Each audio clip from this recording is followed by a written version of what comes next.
then there was that second round of heavy rain today. Had everyone on edge. And yeah, so we can go ahead and take a look at that. Here is a look at Texas satellite and radar. You'll notice this only goes back about 6 hours, so the heaviest of the rain had already fallen before this point, so it doesn't look too bad where a lot of that heavy rain did fall to the west of Austin.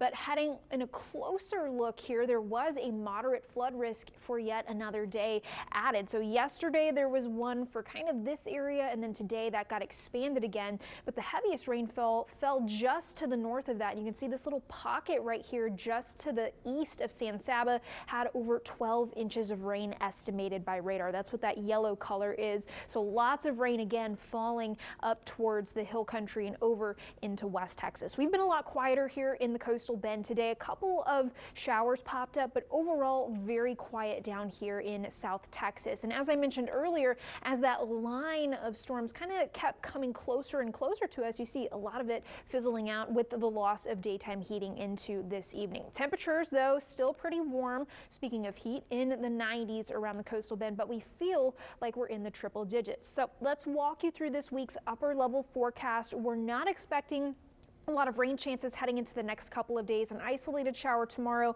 and then a stray shower heading into Tuesday. Otherwise, not looking at any rain for us here in the coastal bend. So we're going to point out a couple of things here on this upper level forecast map. High pressure, very big and obvious. Saharan dust down to the south of that, and this piece of energy off in the Atlantic. So this high pressure, it's going to move to the central Gulf heading into tomorrow. That's where we start our week off, and it's going to direct the Saharan dust from down in the Caribbean through the southern Gulf and into South Texas. So we're going to start to see a little bit of that Saharan dust already as soon as tomorrow. The bulk of it, though, does come in later this week, thinking Wednesday and into Thursday. Now, this high pressure, as it continues to move to the west and eventually up to the north, it's going to be tugging this piece of energy around it. So this is essentially caught up in the clockwise flow around this high pressure, and this is the piece of energy that the National Hurricane Center is going to be watching as it moves through this area. So there is an area of interest being marked in the Gulf of Mexico. We'll touch more on that in just a second. You can see that Saharan dust continuing to flow into the coastal bend, and like I said,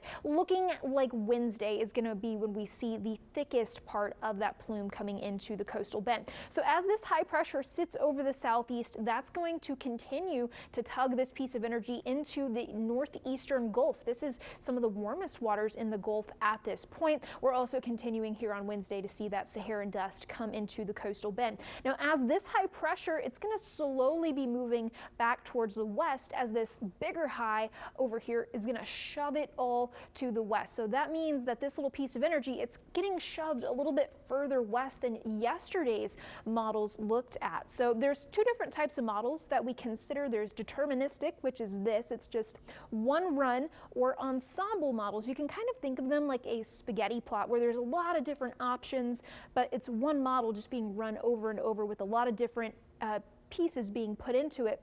Those ensemble models are still a little bit further to the east. So as this high expands, it's kind of pushing that area of interest a little bit further to the west. That being said, it's just a low chance of development at this time. It's something for us to watch, not necessarily worry about. You can see that Saharan dust way down here towards the Caribbean. That's what we're going to be getting later this week. And I mentioned those sea surface temperatures. Some of the warmest waters in the Gulf are in this area, and there's not going to be a lot of wind shear in this area either. So that's why the Hurricane Center is watching this for any potential development. Even if it doesn't really develop into anything, still expecting a decent amount of rain on the eastern half of the not the coastal bend, of the Gulf Coast, especially over into Florida and possibly even into Louisiana. Now, heading into tomorrow, again, just an isolated shot at some rain for us here in the coastal bend. High temperatures getting into the lower 90s and slowly going up as we head into further this week. Heading into Wednesday, even as those high temperatures, they bump up a little bit, but it feels like temperatures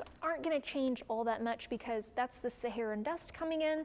So that means drier air. So not quite as humid for Wednesday, thankfully. So we lose the humidity, but we get the dust. Yes. Okay, it's a trade.